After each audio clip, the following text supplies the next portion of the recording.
예, 지역주택조합 변호사 이철우입니다. 오늘은 지역주택조합 사업을 진행함에 있어서 국공유지에 대한 동의 여부에 대해서 설명을 드리려고 합니다.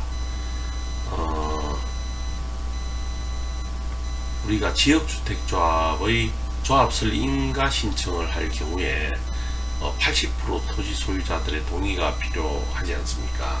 그래서 토지 사용 승낙서 있는 걸로 해서 토지 사용 권한이 있다 이렇게 해서 우리가 조합설 인가 신청을 하는데요.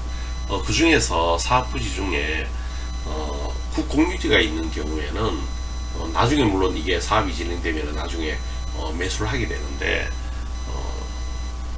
여기에 대해서는 별도로 토지 사용 승낙서 있는 거를 받아야 되느냐, 또 이런 걸 받지 않더라도 토지 사용 권한으로 인정해 줄 수 있느냐, 이 부분이 항상 문제가 많이 되어 왔었습니다.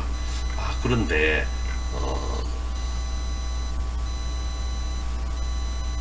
대법원에서 2005년도 대법원 판결이 하나 있네요.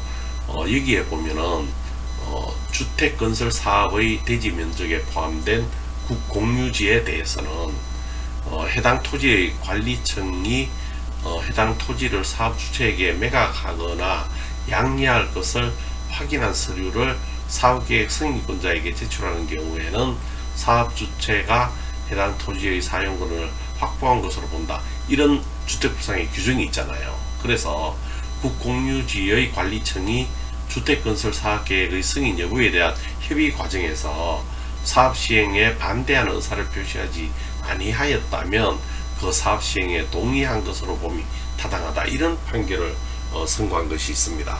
즉 다시 말해서 우리가 지역주택조합 사업을 함에 있어서 국공유지가 있을 경우에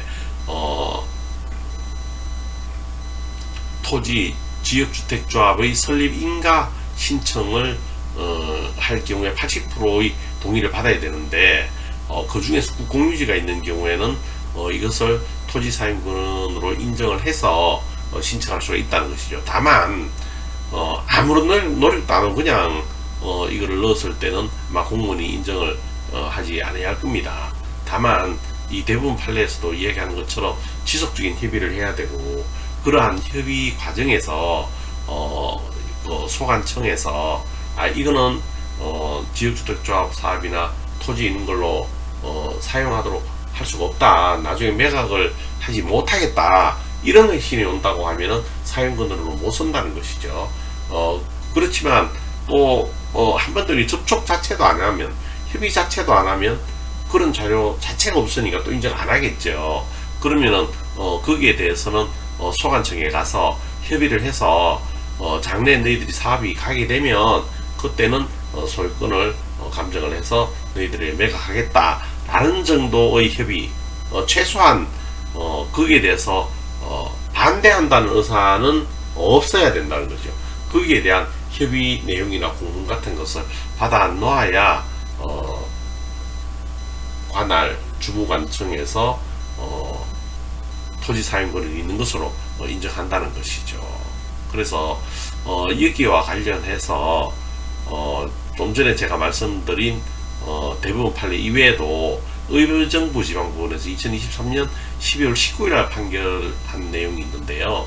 거기 보면은 농어촌공사가 소유하고 있는 토지입니다.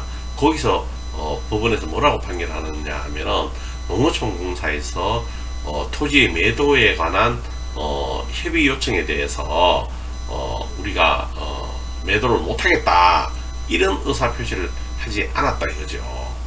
그리고 앞으로 장래에 너희들이 사업이 가면 국공유지로서 매도가 가능하다, 이런 회신 정도를 받은 사안이거든요.